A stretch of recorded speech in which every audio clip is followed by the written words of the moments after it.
everyone. Good morning, afternoon, and evening, and welcome to this brand new episode of Masters with Harshith podcast. Today we have with us Abhilash, who is an incoming electrical engineering master student at Columbia. Hi Abhilash, welcome. Hi, thank you for having me. Pleasure. So Abhilash, before we start off, right, what is your background? Like before coming to Columbia, what did you do? What is your degree and your stuff? What is it like? Right, so I did my undergraduate degree from PS University Bangalore in Electronics and Communication Engineering. So I graduated in 2021 and I worked for a couple of years as a software developer at Siemens Healthineers. And right now, as he said, I'll be joining as an electrical engineering graduate at Columbia University. Nice. So Abhilash, was there any internship you did? What were your projects like before applying for the degree? Okay. So again, first year of college I didn't really find my interest within electrical engineering, but towards the second year summer I did a research internship at Indian Institute of Science, and that was when buzzwords like neural networks and machine learning were sort of common. So I was very intrigued in that field. So during the summer of I think 2019, I worked for a couple of months at IISc and my research was focused on identifying emotion in audio signals, and that's where I literally learned the very basics of neural networks, the very basics of data science, and that's sort of how I realized maybe this is the field that I actually want to get into. And data science is a very broad field, data itself is a very broad field, so you have multiple data modalities, you have audio, you have video, you have images, you have text.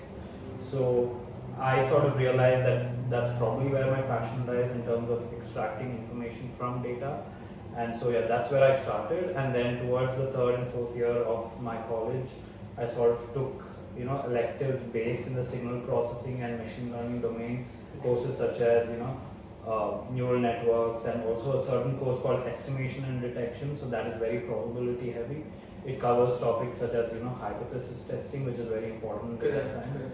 So, based on all of these electives, I sort of built up my interest, and I did a lot of projects in different data modalities, like in using, brain images, MRI images. My final year project was based on EEG signals, and all of it involved extracting some sort of information from the data, and then, using supervised or unsupervised models to sort of get a prediction. So that's where I sort of gained my interest, and that's where my project was. So what I can understand is, like all of us, first year you were confused. Yeah. Same with me, right? I did not know I was in computer science in my first year. Second year, through your internship, you understood where your passion lies in. Yeah. And through your third year, fourth year, your projects and your fortunately your work was also in the same space. Yes. So you found like your interest continuing through. Yes. That's very nice. So Abhilash, so what are your career aspirations after you graduate?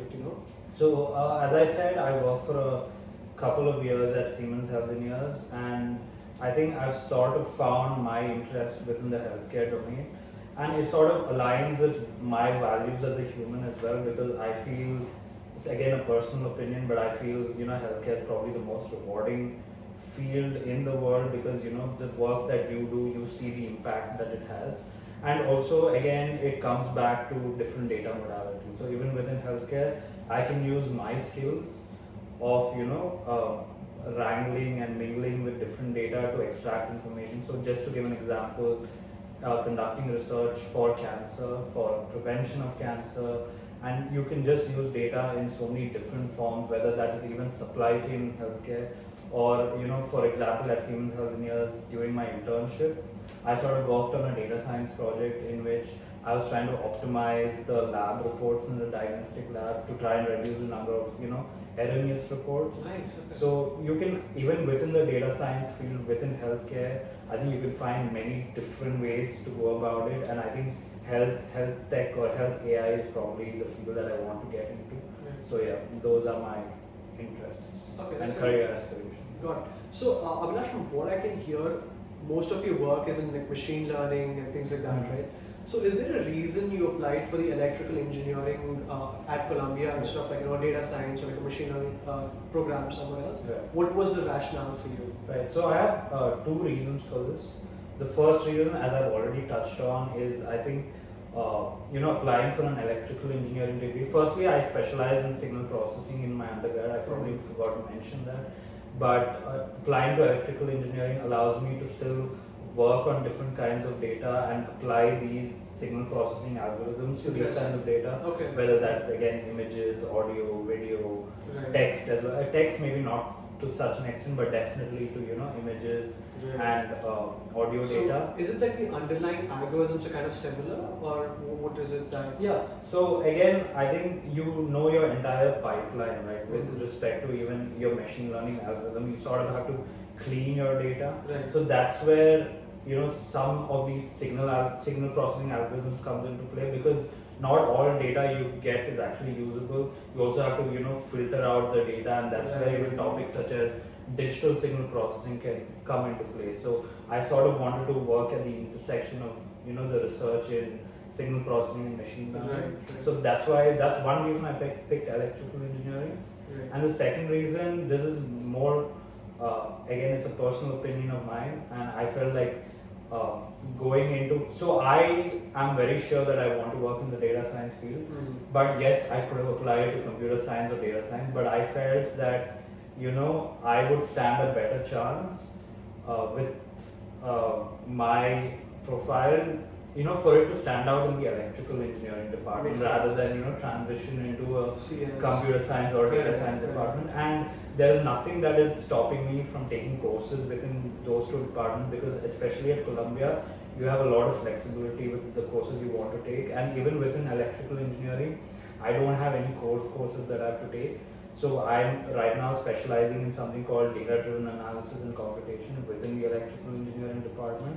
So I don't even have to take any courses that I don't want to. That all actually aligns with my interests. So right now I'll probably be taking a couple of courses in neural networks and deep learning, statistical learning, and also reinforcement learning. So those are my two reasons basically to take up electrical. I think that's very interesting. When you mention the subjects, they do not seem like a typical electrical engineering subject. So I think was like doing research about the program you want to apply for, like how much time did you spend on it? Because I think what he's done, like what Abhilash has done, is like fantastic. He knew he wanted to get into data science, machine learning, and but he stood a better chance in the electrical engineering department. So he got in there, given that Columbia gives you a lot of flexibility to pick your courses. So I think you've taken courses from the Data Science Institute, from the Computer Science Department, and all those things being an electrical engineering student. So for those of you who keep asking, like, I'm an electrical engineering student, but I want to do machine learning, I want to do whatever, I think here is your golden answer. That makes a lot of sense. So Abhilash, other than Columbia, what are the universities you applied to? Where did you get in?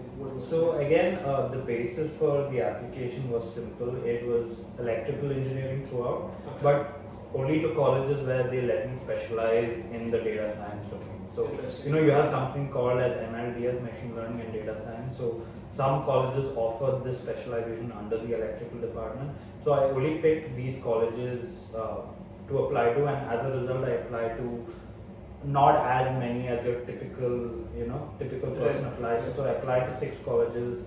They were mainly UWash, UC San Diego, University of Southern California, Northeastern University, NYU, and at Columbia. And I got accepted into all. And so again, it was just the basis of the course allowing me to specialize. Your goal was not just the brand, but also the flexibility the course offers. So, and I think Columbia hits the sweet spot. That makes a lot of sense. It's amazing. So, Abhilash, for you as an electrical engineering, graduate in a year and a half, and like doing machine learning courses, what are your horizons? What careers can you, look at pursuing? So again, as I said, my intention is to get into the data science domain, but then you have a lot of roles which are named differently, but I think you probably have similar work in them. So it could be a data scientist, it could be a machine learning engineer, it could be a computer vision engineer, it could be also some sort of research position.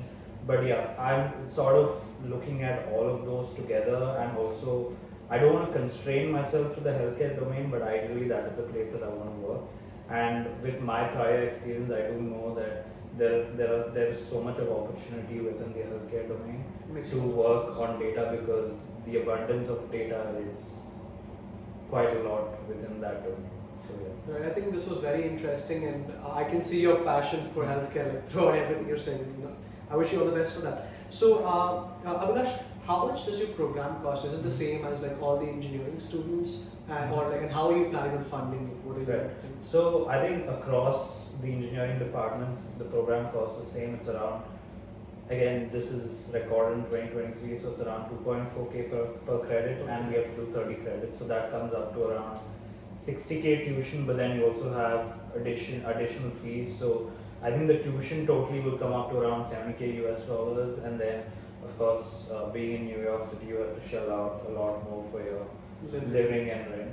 So how I'm funding my education, I'm taking a loan from a private bank, so that's how I will be funding my education. Got it. Interesting. That's nice.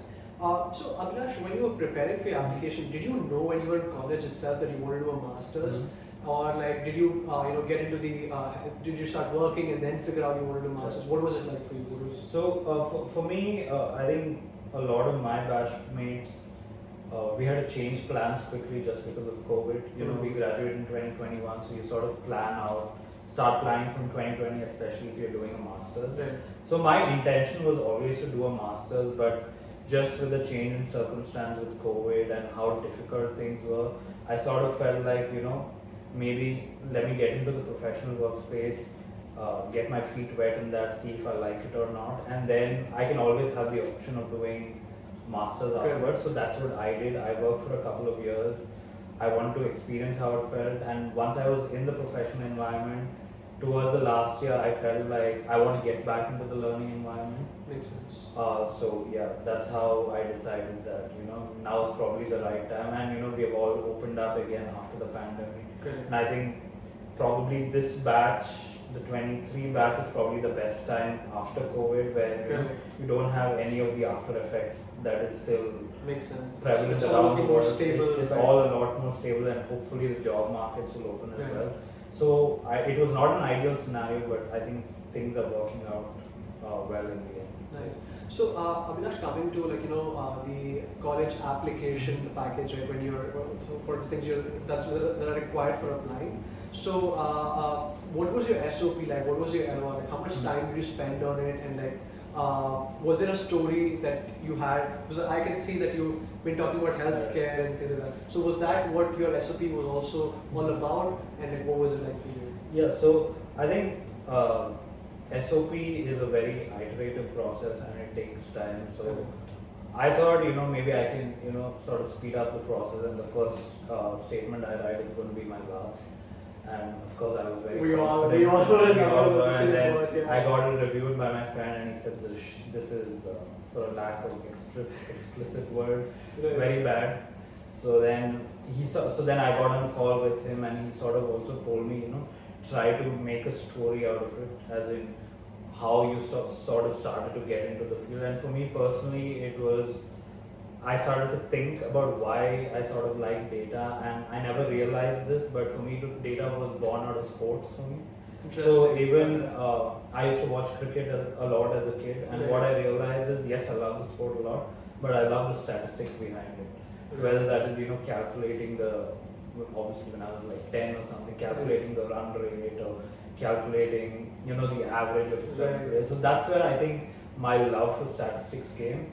And I sort of started to, think about, okay, this is my inspiration. How do I then write a statement about it? So then I also looked at what my interests are right now. And I think the COVID pandemic changed my perspective a lot, because I worked for a couple of months at a volunteering organization as well during the pandemic, and I sort of realized that we are not ready. We are not ready for the next pandemic that's going to hit us. Right. And that's when I felt like maybe healthcare is probably the domain I want to get into, because I just see where we are and where we need to be, especially maybe in a country like India.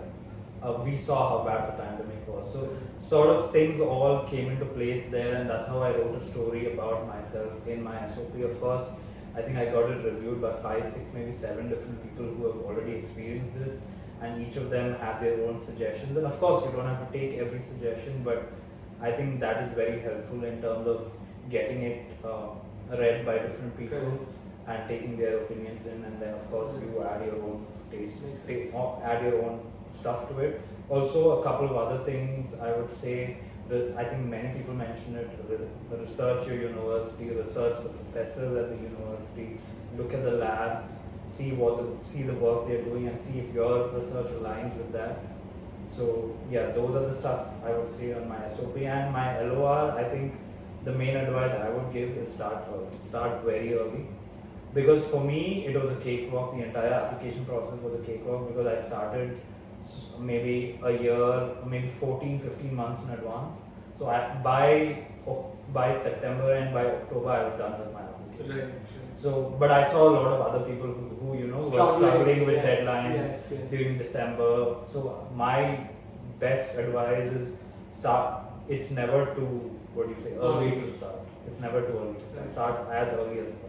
I think Abhilash, you mentioned a lot of very, very good points, right? So do not delay like starting off with your SOP. It is a very, very iterative process. So it's going to take us. I think another thing that I would also like to add is, you don't have to write the entire thing at once. It could be, it could be the most mundane moment in your day, but when you start thinking of something, just make notes of it. It doesn't have to be structured paragraphs. It can literally be 2 sentences, but once you make a lot of these points and you sit down to write, that's when you sort of link all of these points together. So that is one other thing. I think that's very important. People sit down and try to write everything at once. It does not happen. And like you said, right, the first SOP you write, probably that's not going to have the flow. That's not going to have the story. But once you give it a break and come back and read it, you will kind of understand yourself. Or like you said, like I've mentioned to a lot of people, send it to people at universities who've gotten into universities you want to go to. Because they'll know what the university is looking for and they'll know their batchmates, so they'll know what your SOP should at least kind of have. So what you did was, I think, one of the smartest things to do. So yeah, Abhilash, so moving on. So what is it that you think? What tips would you like to give to aspirants of the MS Electrical Engineering program at Columbia or like any program you've gotten into? Okay. So again, I think it probably some of it I've mentioned it already, but again, the first and most important thing is start early. Start as early as you can, do as much research as you can, talk to as many people as you can, and also sort of, especially now, let's say you're in your 3rd year or 4th year, you can identify gaps in your profile, so start working towards, filling those gaps. People sort of say, GPA is not the most important thing, but I sort of look at things in a different way. I think GPA is a safety net for you. So even if your profile isn't like the best, you don't have multiple research papers, you don't have multiple internships, if you have a good GPA, you always have something to fall back on. Absolutely. So I think that would be my... Sorry to cut you off, Abhilash, but guys, nothing replaces your GPA. GPA is the #1 metric at almost every university you want to apply to, unless you've done like crazy research project, crazy research paper. Right. Your GPA is your #1 criteria. So if you're in your 3rd year or your 4th year and you want to apply for your masters, GPA is what you need to focus on. Yeah. So please. Yeah, I think that's probably got it. Also, guys, please apply early.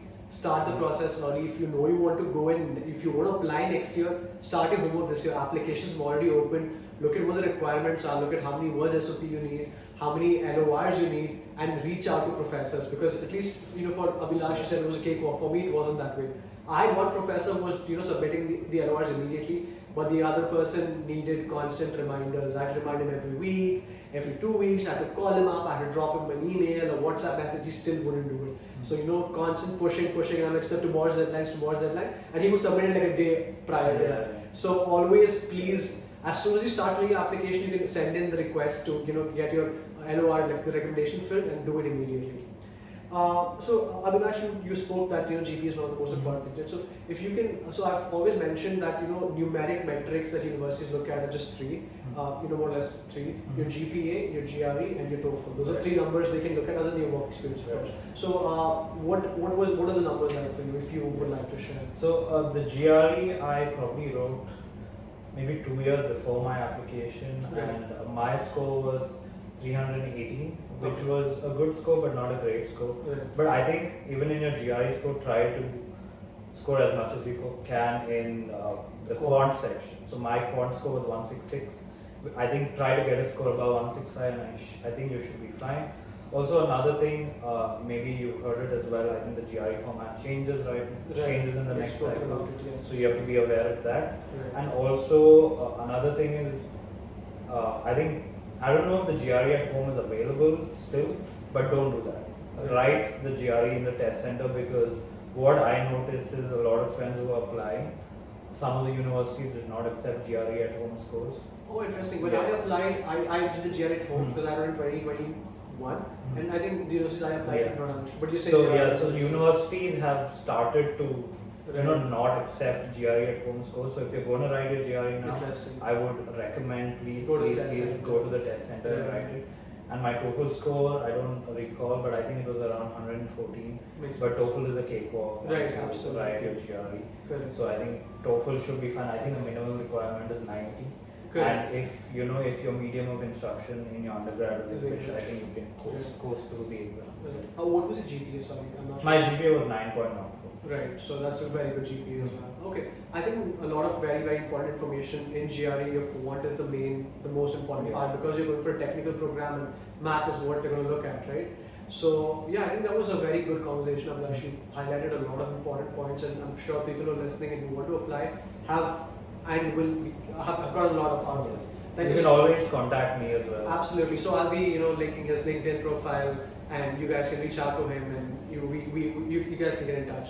So thank you so much for your time, Abhilash. It was nice, talking to you and getting your thoughts about this. Thank you everyone for tuning in to this episode, and please hit the follow button so that you can get updates about the next episode. And thank you, and all the best to you guys.